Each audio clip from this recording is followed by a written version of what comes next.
Continuing our coverage of the sudden death of actor Alan Thicke, you just heard from someone who witnessed this medical emergency that happened yesterday around this time.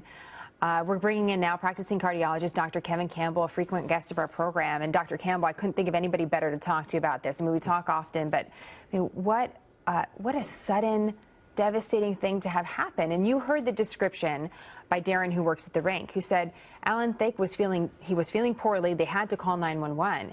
But he was talking, and he was explaining how he was feeling, and he gave a thumbs up going into the ambulance as they wheeled him out. He was sitting up. You know, he wasn't expecting to get the news that he passed away. So I'm just curious, as a cardiologist, is that typical? You know, it's not uncommon for people to have chest pain or angina or angina where they have chest pain, shortness of breath, numbness, and the nausea that he experienced, because what that is a blockage in an artery to the heart that's beginning to close. And then what happens is it completely closes and you have this heart attack that probably occurred with Mr. Thicke while he was in the ambulance. And, you know, associated with that is a sudden death heart rhythm called ventricular fibrillation. And unfortunately, I'm guessing that's what happened. And we don't know exactly all the specifics at this time, but just so that our viewers know, I think this is where we're kind of getting to the, you know, how do we take this story and do some good? Meaning, we know it's a holiday season. We love it that we're all happy during this time, but it also can be a really stressful time. And we can find ourselves doing some unusual things, unusual activities. And so I'm just wondering if there's any warning signs of a catastrophic event like that coming on.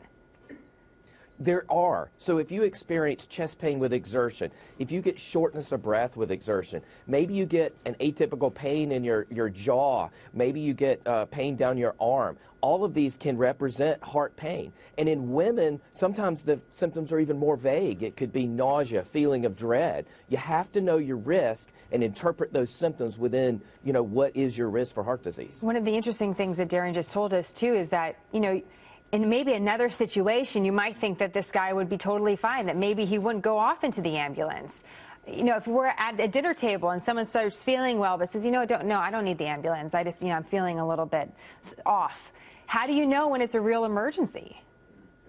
You know, I think anytime you're a patient who has any risk factors for heart disease and you have something like Mr. Thicke had with chest pain and nausea, you need to call 911 immediately. It's better to be evaluated and find out that everything's okay than not, because, you know, sudden cardiac death kills 450,000 Americans every single year, the #1 cause of death in the United States today. I think we also thank Dr. Campbell because of the amazing things we can do in the ER and obviously in the medical field that, oh, well, people don't die of heart attacks so suddenly. Like, there's so many things we can do to save them.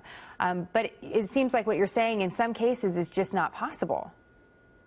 You know, we have made great advances in medicine to where if we can get that patient to the hospital fast enough and I can get him into a cardiac cath lab and open that artery with a balloon and a stent, we can stop that heart attack in its tracks. But in this case, as he was being transported, I think probably what happened is he had a lethal heart rhythm called ventricular fibrillation, and we weren't able to get him to the cath lab to fix that blocked artery. What if one of our viewers is listening and thinking, well, I don't think I have a history of heart disease.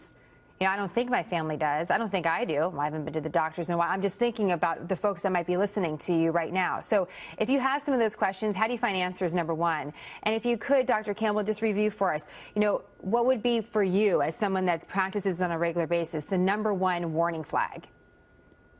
You know, for me, I think that you need to know the risk factors: high blood pressure, high cholesterol, diabetes, prior history of heart disease, family history of heart disease, obesity. If you have those risk factors, you may need to talk to your doctor and ask those questions. Am I at risk?